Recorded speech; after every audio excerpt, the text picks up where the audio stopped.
Sorry about that, folks. But how are you doing? It's your boy Jedi Granville, and welcome to Jedi Granville Productions. And just a little side note: that little screenshot was done by a good friend of mine and ours, DJ Anubis. Appreciate that, brother.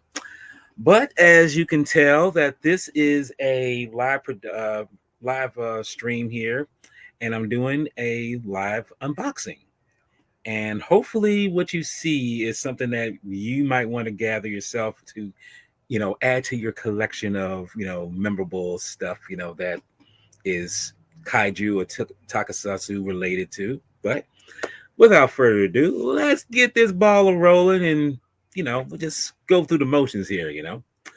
Okay, so first off, let me start with what we have here, which came in first through Amazon, which is from Japan, in case you didn't know. I'm going to open it up, and you probably won't know what it is, but when you do see it, you'll probably get like, wow, okay, they actually got that on a certain format. So, what this is this right here. And I got the picture of it. This is the Blu-ray version of Espy or Espy, or however you want to pronounce it. And before I go any further, let me give a shout out to a good friend of mine. Yes, Mr. Kevin Lambert of Entertainment Headquarters. How you doing, brother? I'm doing okay. Yeah, I'm doing pretty well, my friend. And hopefully you're doing well too. I know it is getting dark over there. It should be close to nighttime or is nighttime. But this is yeah, interesting. Yeah, well, if you've never seen it, look, hey, well, let me just say, yes, if you've never seen this film, it's pretty decent. But I'll show the manufacturer of what it is. This is the what it comes with. It's a special edition version of this film. It has different, you know, behind the scenes or just photoshops or anything like that. But it's a Blu-ray, and it's pretty much this. This is a standard thing that it has, what it comes with. But that's the Blu-ray, and of course, this is the objects that are inside of it and everything. But just to give you a little background on what Spy is, in fact, we look at the background. The back, it's highly detailed and everything. Try to get it where the light won't be bouncing off it too much, but unfortunately, this is kind of, you know. But no, the thing about this is the film. It's dealing with mutations, or better yet, they're literally mutants, as I like to say. It's kind of a old school kind of X-Men, in a way. But this is true. This is true, Kevin. It's the cast. Some of the people that you see in there, you might recognize, especially if you've seen certain films that they've been on already. And it's touch and go with who you see that's in there, And all I can tell you is this: the film is basically, like I say, it's dealing with people who have psychic powers. Basically, as I said before, they're like mutants. It's a film that's directed by famous, director of tokusatsu films, Jun Fukuda. Okay, and he directed this one. Yeah, right. Look, right. Yes, this is this. Yes, very true. It is. I mean, let's face it. I mean, Japan. Let's be honest. We take from them. George Lucas has borrowed from them. I don't see why they can't borrow from us. I mean, they took. I mean, they when I say took, they borrowed Spider Man and made their own thing with that. So why not do an X Men Japanese version of it? But that's pretty much what it is. And unlike the X-Men in the Marvel universe and everything, Magneto is usually the big heavy, but he's not really so-called bad. He's just trying to make mutants livable among humans who can be prejudiced and everything. Whereas this film, it basically shows how one person saying, instead of taking out certain ones who are threatening our way of life, let's just eliminate all human existence. That's pretty much what it is. And it's crazy how that is. I mean, it's and you would, oh my god, look, you know what, in fact, I'm gonna give you a little side note with that, Kevin. I just happened to discover something that just caught my eye yesterday, and it's kind of a, this is gonna be sound crazy, or maybe not too crazy. It's a Japanese version of Smokey and the Bandit. Let's put it that way. All right. If you ever watched films back in the 70s where they deal with a lot of CB jargon and pretty much a lot of truckers or smokies and everything, all that stuff. Well, there's a film series that's done by Toei that's called Trucker Rack. What's it called? No, Truck. Is it Truck? It's Truck Rascals. Truck Rascals. It's a film series of like 10 of them, and it's crazy because when you watch it, it's like, okay, they're trying to do races, and I think it's set not in Japan, but it's set in how can I say, it's set in India, which is, if you think about it, it is also a Asiatic country. But they drive these different trucks that pretty much do it, and they're just trying to escape. And this film series started in 75 and ended in 79. So the fact that a lot of these films that we did in the 70s in America, or even in England or anything, it's funny how the English borrowed from from us, and yes, let's face it, Smoking the Bandit is a classic. You know what? I'm not even going to discuss that, because the simple fact is they're already doing that with the First Steps, and hopefully that film really surprised me. But Hollywood, who cares? But getting back to what I was talking about, the film Spy, with this film here, it is basically, like I say, the guy who's a mutant who has very strong psychic powers. He's like one of the strongest. And the simple fact is this: he doesn't want to take out human beings just to be taken out. He wants to destroy the human race and let the mutants rule, who have the powers.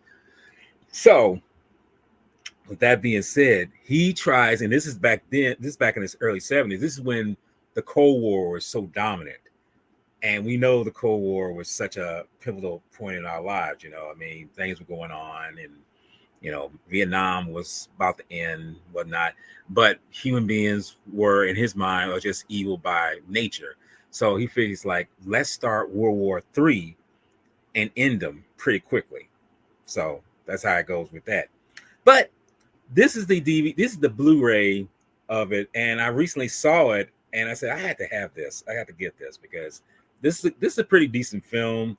and it goes without saying that it's a pretty decent film. You just have to watch it if you get a chance. I mean, you could find it on Daily Motion, online. It's got the subtitles if anyone wants to watch. I mean, I would suggest taking a chill on it, taking a gander at it, but it's just touch and go. It's not like it's acquired for you to watch it. So, but anyway, moving on from that, let's go on to the next item for bid.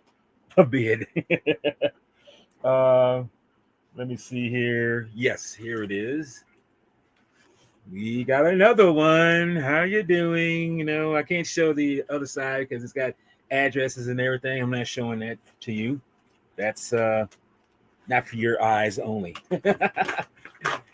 So we have, let's see. Hold up.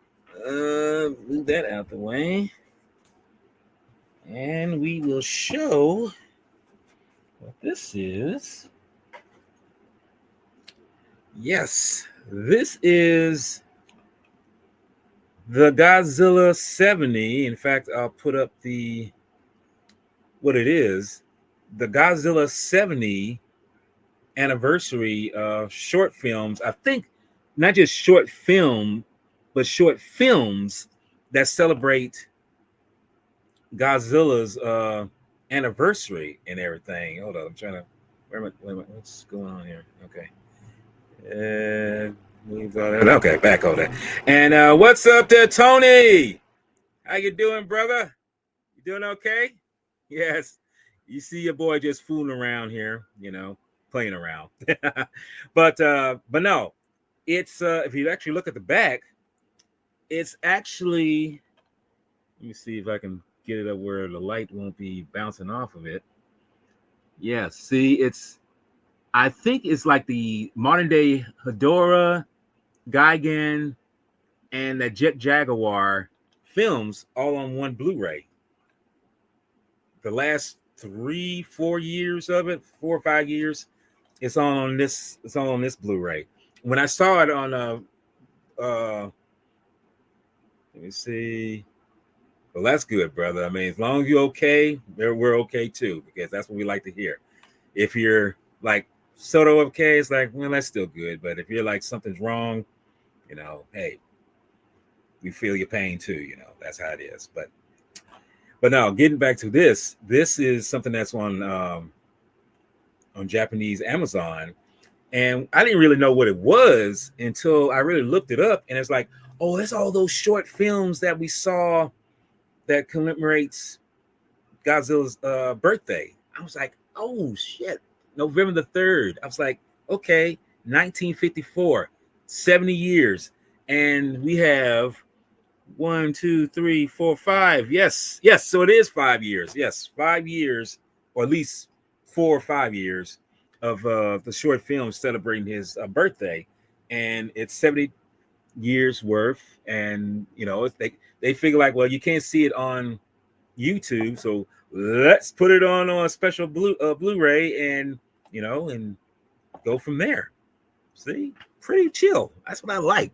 I like that kind of stuff. I don't know. I mean, it seems to me like stuff like that should be more accessible to Western eyes, but unfortunately, we already know here in America they got this mindset that we shouldn't, explore these different things for American Western eyes. And I'm just like, why? I mean, it's not like it's unnecessary, but unfortunately, that's just how it goes. But that's here and there say. So we won't get into the politics of all that. We'll move on from that.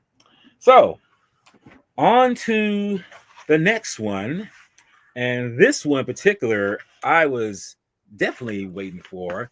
And Kevin, if you're watching this, your mouth is going to drool, like some people will drool. Let me pull this out. That sounded nice. That didn't sound right. Sorry. Okay. This is Invasion of Astro Monster completion book. You know, these bad boys that I personally have tried to keep an eye on in collecting, because these things, I love these things. You know, in fact, let me just open her up to one particular moment here. Yes, these kind of things here, behind the scenes kind of stuff.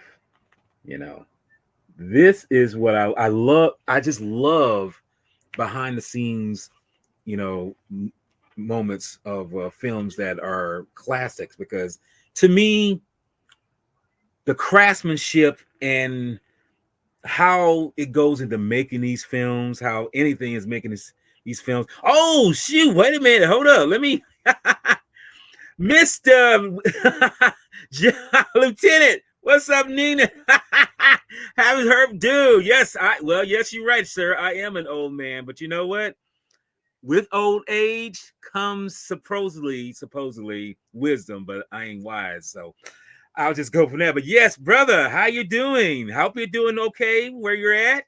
Hopefully everything is easy peasy, lemon squeezy, all that good stuff. Hopefully you're doing all right, my brother. Yes.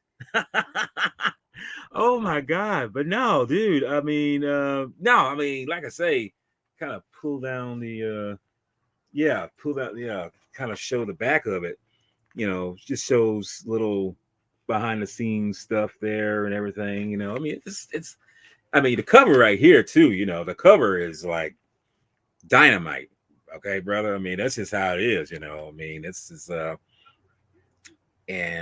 me just say, well, hey, you know what? At least you have a job, and that's what's important. You know, keeps you need what you need to do, and hey, don't be sad at that, because some people don't even have a job. You know, I mean, it might have to work harder than some others, but you know what? Be grateful for what you have, and that's how it should be. But let me give a better, yes. Yes, this is the completion, one of the many completion books that have been released in a short amount of time from Japan. And it's kind of weird because I was kind of guesstimating with the books, and so far they've done several of them. You know, I mean, I'll give you an example here. They've done, in fact, they've done the first few. Let me see here. We pull this up. They've done these. They've done the Millenniums. You know, with these, which have all been released, and they've also done, of course, these. Hold up, it's right now coming up. They've done some Heisei's, the Heisei series. These are all books here from the Heisei series. But with the Showa, these are the only ones they have available in the Showa, arena right now. They've done the King Kong versus Godzilla. They've done Mothra versus Godzilla, and they've done Ghidorah, the three-headed monster. Okay, now here's the thing about this. I'm on the assumption now that if they're doing these, and see, they're already up to, you know, the invasion of Astro Monster. What I'm contemplating is, and if they go this route, and I hope they really do. I mean, I hope they go this way, because from what I'm seeing, they've already done, these here for the show so far. But I'm wondering, are they going to do all the Showa ones and not just, the ones that are going to come after Invasion? But hopefully they, kind of take stock and say, let's backtrack and do the rest from 54 and 55, the original Gojira and Godzilla versus Godzilla Raise Again. Because you got to think about it. If they do that, I hope they do those two, but continue on with the series through the Showa era. And if that is the case, That would make it um 11 more for the Showa. If you think about it, I mean, we do the math. I mean, do the math and realize the films that have been done in that timeline, and then going back to the Heisei. These are all ones that are available. You got the 85 Godzilla. I mean, 80, it came out to be 85. Like 85. Godzilla 85, but it's 84 Godzilla. Then Biolante, but they skipped and went sent to Mothra, and then they skipped again and went to Space Godzilla, and then of course Destroyer, which was like emotional best of the Heiseis, one of the best of the Heiseis. But if you notice, they got like two of the two of them missing. There's two films of the Heisei books missing. That's Godzilla versus King Ghidorah and Godzilla versus Mecha Godzilla. Okay, so if you think about it, hopefully they continue on and do the rest of those. And hold up right here. Let me just check this out. Okay. Well, hey, I mean, as long like as I said again, brother, if you're at work or you have a job, be proud of that, because we owe, like I say, we dinosaurs ain't getting no younger, so we better be glad that we got something for ourselves, to be appreciative of. But no, getting back to that, it's like there's two more. There should be two more with the Heisei, which is, like I say, King Ghidorah, I mean Godzilla versus King Ghidorah and Godzilla versus Mechagodzilla. So, and also to go with the Millennium series, as you see, they only have, Godzilla, Mothra, King Ghidorah, all monsters attack, you know, Tokyo SOS and Final Wars. That means there's like there's like two more, which is Godzilla 2000, Godzilla versus Mechagodzilla, and Godzilla against Mechagodzilla, which would make it three movies all together. They should be able to work out. Hopefully they do. So if you think about it, that means together with the Heisei,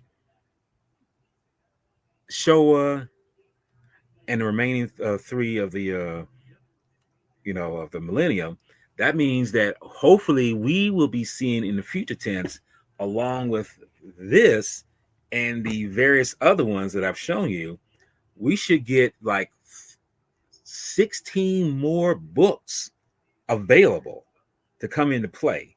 And if that's the case, I would love to see that, because let's be honest, man. I mean, this is a treasure. See, people might not realize, especially if you like me, a total geek head. This is a treasure trove of just spectacle. I mean, this is stuff that you just live to want to see. I mean, look, people can say they love gold, they love silver, they love diamonds, like they say diamonds are the best girl's best friend. I'm sorry to tell you, but this is stuff that's my best friend. And I love this stuff. I'll continue on to love this stuff because it is such a wonderful, wonderful feel knowing that you see this stuff and you get to see how this stuff was made. And it's just so mind-boggling, I'm just like, man, it just makes me feel good. I mean, even at the gray hair stage where I'm at, which I'll pretty get more surprised I ain't got no grays in my top of my dome, but eventually I will. So, but that being said, it makes me feel like a kid again, and I'm glad to see this stuff, where it's available. And knowing that I can't get it, I'm going to get it as fast as I can, and I will do that, until I can't do it no more. But no, hopefully they do. And if that's like I said before, 16 more books are to be made. I would love to see that. I would love to see them do that. I mean, I could say, look, even some of the ones that we know not too crazy about, I'll still get them because at least they took the time to put the information that you see in the books, and people like me will enjoy watching them, looking at them.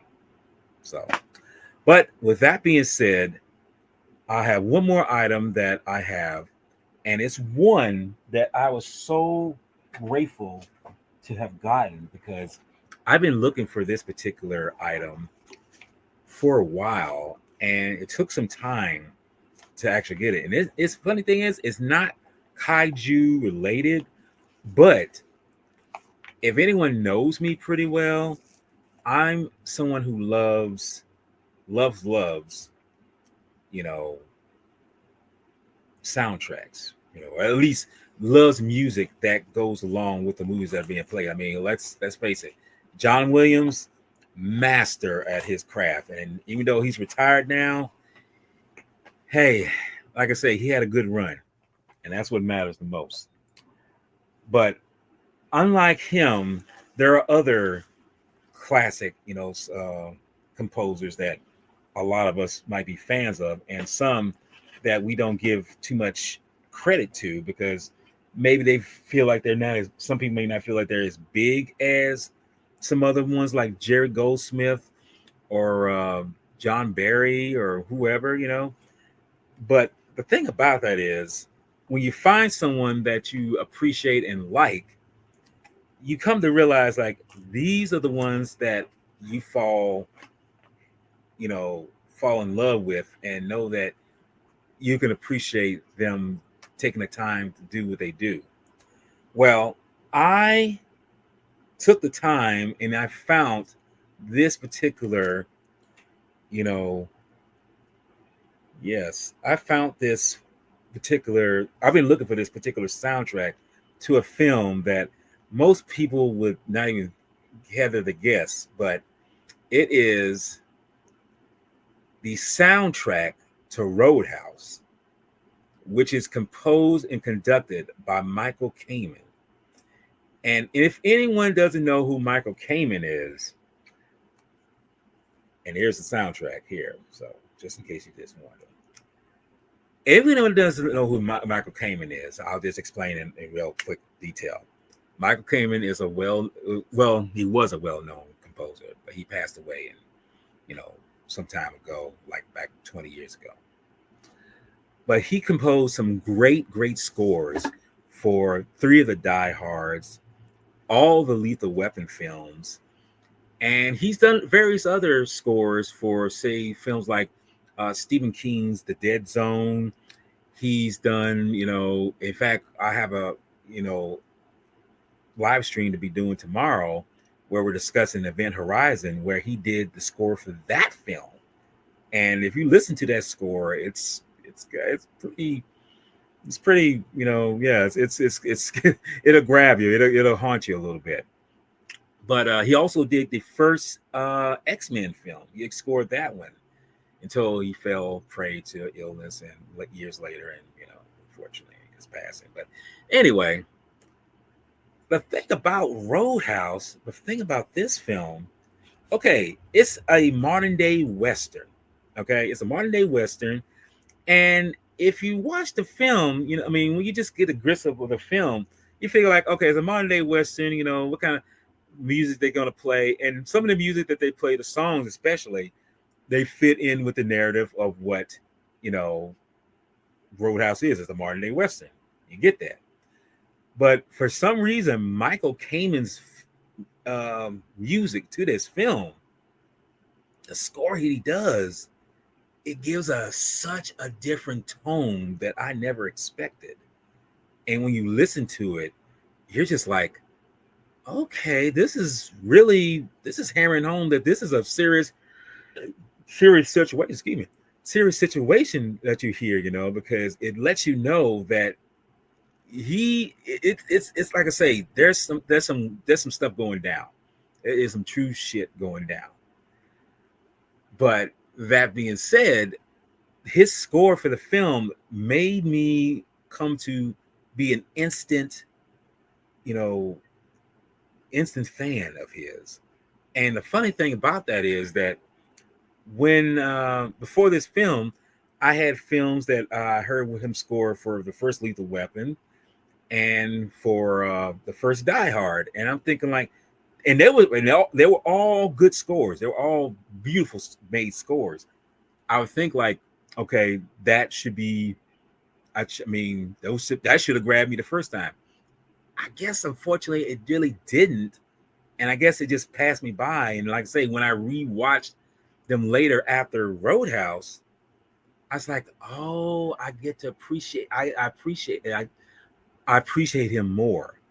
I think it takes one little thing to change a whole worldview on someone, what they've done, and afterwards, it pretty much does what it does. And I, for myself, am so glad of that fact because I've been hunting for the soundtrack for this for the longest, and I couldn't find it. And I recently saw, like I say, this one here. Uh, well, I mean, it's the same as this one, but the thing about it is, I saw it on Amazon, and it costs like over $200. Okay, I love Michael Kamen. I love his music. And I love the music to this soundtrack. But I don't think I'm gonna square out 200 big ones just to buy a damn CD. I'm sorry, that's not gonna happen. I mean, maybe it was a figure, or a book, or something. Maybe not for a CD.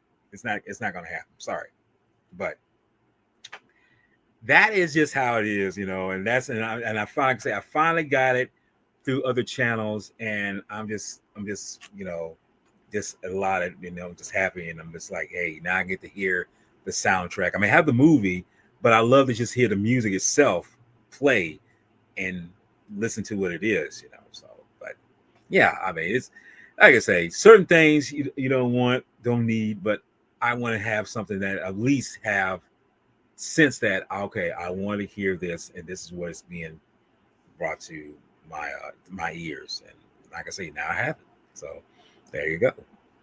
But hey, that is pretty much it. That's all I have. I mean, I have, like I say, this,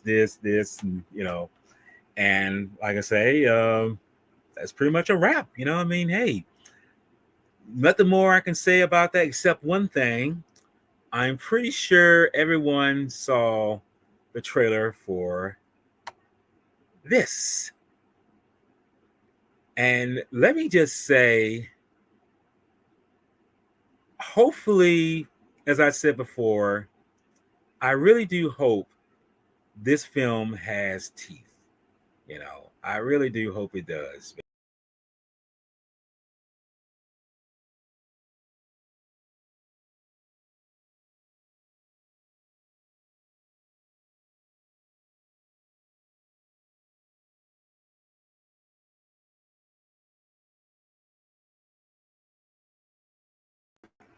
There we go. Okay, that's wow. Did you miss me? Did you miss me? Okay, but I'm still working out the kinks of this live stuff. But I mean, hey, it's no big deal. Anyway, but no, as I said before, Supernova. There've been speculations who it could be, what creature could. In fact, a good friend of mine, Sci-Fi Century, said hopefully it could be two kaiju's in the mix. Hopefully so, because I'm thinking with the King of the Monsters, I thought that was the big spectacle we was going to get. But if this movie does what I hope it does, the big spectacle might be something way bigger.